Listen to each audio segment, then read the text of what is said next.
In the vast farmland of North Dakota, agricultural harvests are almost entirely depend on natural climatic conditions. Under this year's drought, many spring wheat fields have grown unevenly, but farmers still can make decisions and get some harvest. However, in some severe drought-hit areas, farmers can only make the fields into hay, collect the bales to feed livestock. Basically, the wheat field wasn't viable to combine because the economic thresholds weren't there. So what they chose to do was they baled it up for feed for their animals. There's a little bit of value in whatever's in the kernels, but so basically, if you look around this whole area, this is all basically for feed hay for cattle now. Some other fields' situation are even worse. Like when you look at this field, you can see there's quite a few bales here. We weren't even able to bale ours because it was so short that if you were able to cut it, you would never be able to pick it up with a baler to make bales. So a lot of that's just going to get left in the field. We're just going to have to worry about the seeds that are there growing next year, and we'll deal with that next year.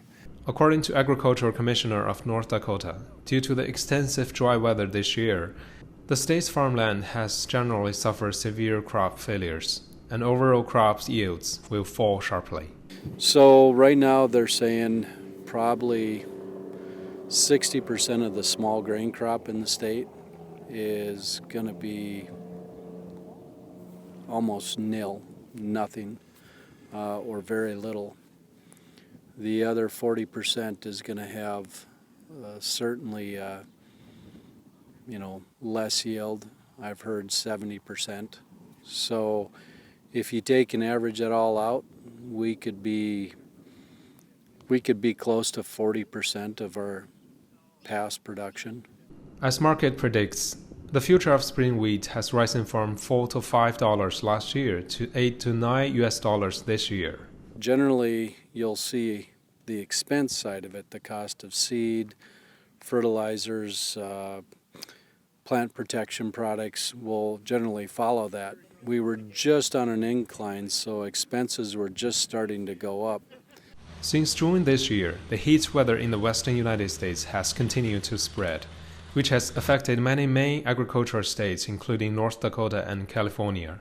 The significance of grain production drop caused by drought will eventually be reflected on consumers' table.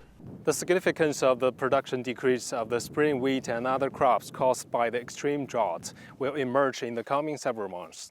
According to local agricultural officials, the future of spring wheat already doubled. And for consumers, they will gradually feeling the prices hiking for the grain powder and bread on the table.